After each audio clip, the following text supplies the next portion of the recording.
I stayed down there and had my little adult tantrum for a bit. I sat with those feelings. I acknowledged those feelings. I acknowledged why I had those feelings. And sometimes I don't know why I have those feelings. And I sat with it. But then I get back up. I stand up, put my flippers on, I flip myself back up, and I use the tools that I've created out of habit in my toolbox to then make myself feel better. And are you always going to feel amazing? No. But is feeling a little bit better than feeling what you felt before? Knows. Hello guys, and welcome back to Life with Danni Duncan. I am in the studio at the Project C studios, and it's so nice to be able to do a podcast in such beautiful surroundings. But the other day I got a phone call and I didn't realize how much my anxiety had been through the roof until that moment. It was 3:30 on a Friday and it was my geneticist's reception. And I went like this. Hi, Danni. It's Dr. Winship's rooms. She has your results and she'd like to talk to you at 5 o'clock. Now, I used to work, guys, as a receptionist and then a practice manager at a doctor's surgery.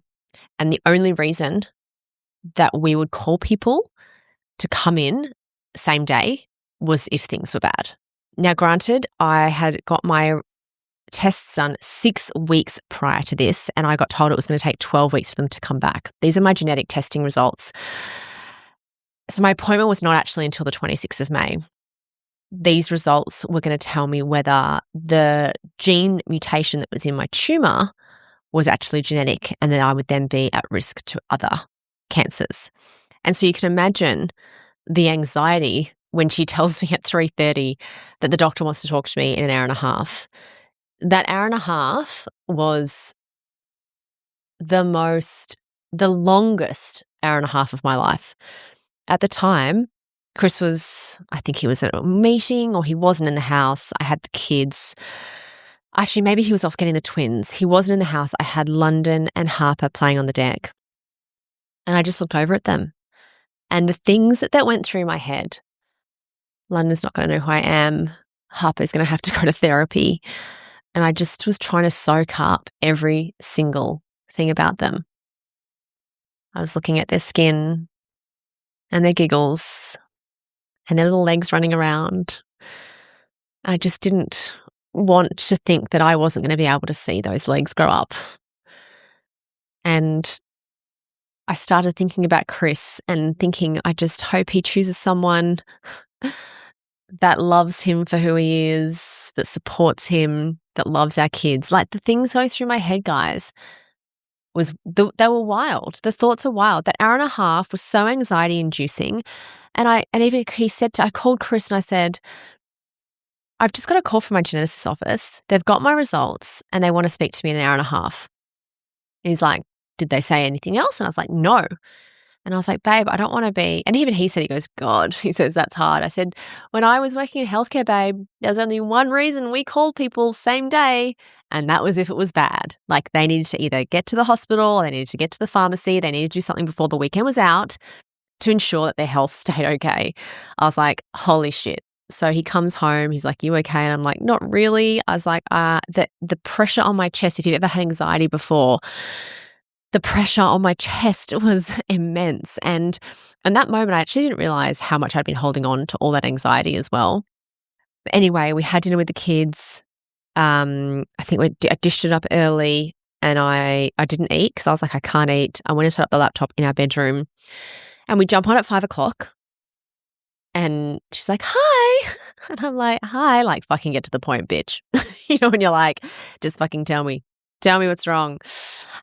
And she goes, I couldn't go into the weekend and I couldn't go to sleep having these results in my hot little hand without telling you. And I'm like, and she's like, everything is fine. You've got no genetic mutations. There's no genetic factors here in your cancer. You are clear. I can't tell you. There's been a couple of times in my life at the moment where I've had almost like these weird body experiences. One was when they told me I had cancer and I literally felt like I was rising out of my body. Like even now when I reflect on it, I'm not sitting in the chair. I'm looking at myself from this top angle, looking down. And in this moment, the body experience was literally like rocks and debris flowing from my brain off my shoulders and down. And I didn't realize how much anxiety I was holding on to, because when I heard those words, the deep breath that I took, I burst into tears. Like my eyeballs just exploded with tears. And all I thought was, I get to see my babies grow up. Chris and I get to grow old together. I get to outlive him for maybe a minute. I was just like, fucking hell. And if I could tell you, and if you ever experienced anxiety before, I had anxiety in my 20s for very different reasons, right? So I'm obviously a bit susceptible to that. And I did end up going on medication for that anxiety in my 20s, but I was in a very, not very nice relationship. And then I managed to get off them because I really built the tools in my toolbox to manage that anxiety and know what I needed to do when that anxiety hit. For those years, the anxiety-inducing things were actually things in my control. So being able to have the tools to deal with those things and leave the relationship and change who I was dealing with and change my job and change who I was surrounding myself with, all those things were controllable. So once I'd done that and then started working on me from the inside out, that anxiety, I managed to go off that medication. This anxiety is a bit different. When your health is interrupted, it can be outside your control. And there's been times over the last 6 weeks where I've been absolutely fine and then absolutely not fine. I'll be going about my day, not thinking about the cancer at all, not thinking about these appointments, not thinking about the genetic mutation. Like, there can be times when it's not even in my head, and all it takes is someone to say something and I'm fucking there. A few weeks ago, I walked to the daycare, dropped the kids off, and I walked in and one of the leaders said, "Are you well?" And I was like, "Oh, am I? Like, am I well? I don't know. I don't know." Like, I went, "Yeah, thanks, are you?" But if you could have, like, if it was a movie, my brain would have been going brrr, like, no, I don't know. Have I got something on my lung? I don't know. I couldn't breathe properly in my run yesterday. Have I got lesions on my lung? I don't know. Like, is that a little bit of a pain? Have I got, like, is it in my lung now? Like, is it on my liver? Have I got, like, have I pooed today? Is there another tumor in my bowel? Like, and the weight on my chest was horrible. And in those moments, I actually become a terrible mum because I don't listen to the kids. I don't respond to the kids. They're like, "Mummy, mummy, mummy, mummy, listen, listen, listen, watch, watch, watch." And I'm in a fucking other world. Like, it's like the room is fucking spinning, the pressure on my chest, like I want to vomit. It's horrible. And I remember that particular day, I get in the car and I call Chris straight away and he's like, and I'm not crying at this point because I can't cry, right? Because I'm dropping kids at daycare. Being a human's weird, right? Like, I'm fucking feeling shit, but I can't express that right now because I'm in a daycare. It would be fucking weird if I just burst into tears. And I call him and it's like, "You're a safe person, right?" And he answers the phone. He's like, "Hey." And I just start crying. He's like, "What's wrong?" I'm like, "I'm just so anxious, babe. Like, I just can't, I don't want to feel like this. I hate feeling like this. I hate this anxiety. It's fucking awful." And he'd be like, "It's okay, you're okay." And I know he's saying that because that's what you're supposed to say to someone.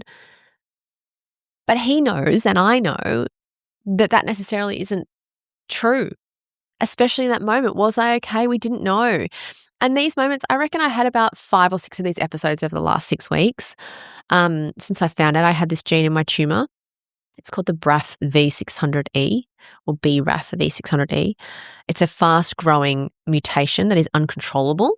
And if it is in your system and not just in it basically makes tumors grow at a rapid rate and then you can be then susceptible to other cancers.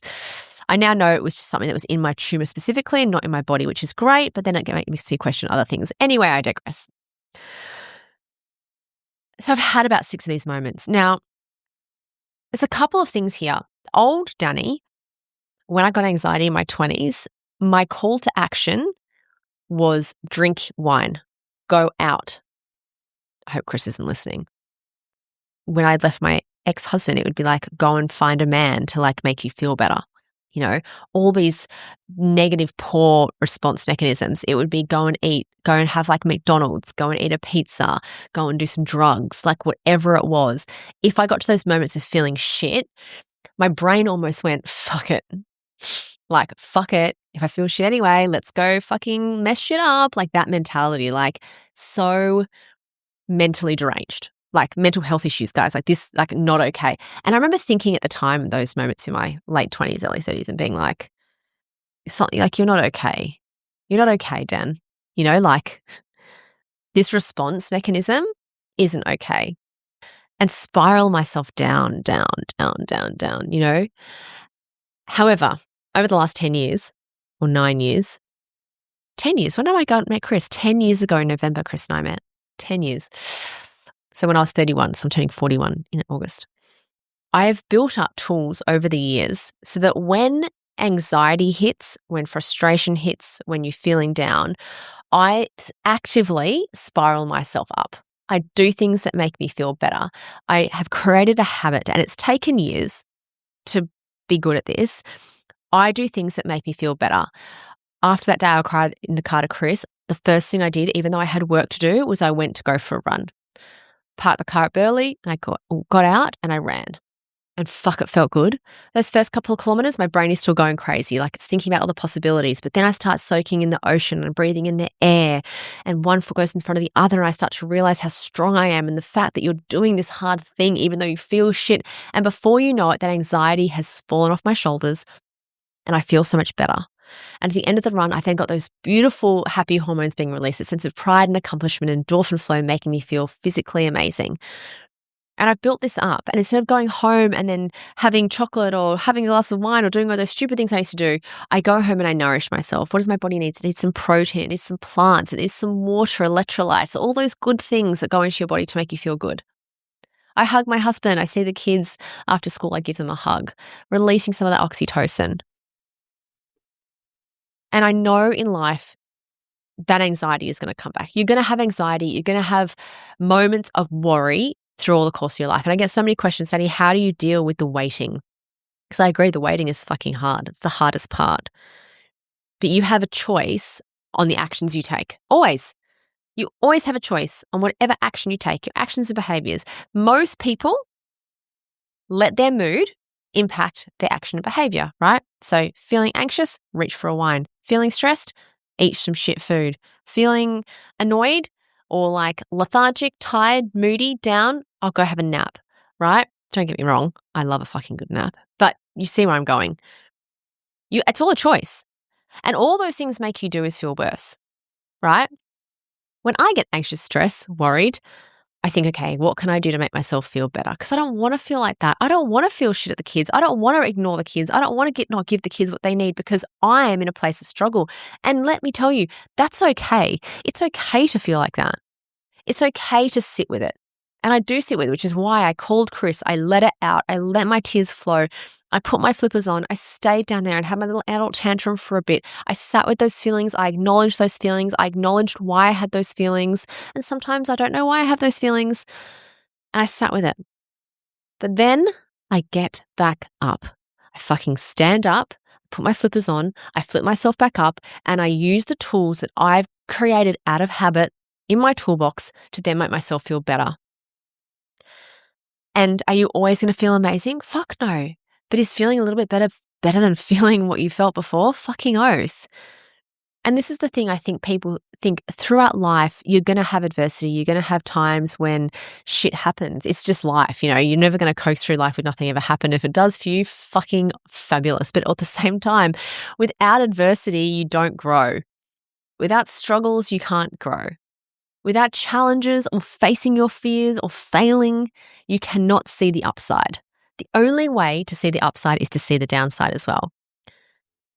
But armor yourself with the tools. Armor yourself so you're ready for battle. So when fucking shit strikes, you are ready and you know what you need to do. It doesn't devalue or devalidate the feelings.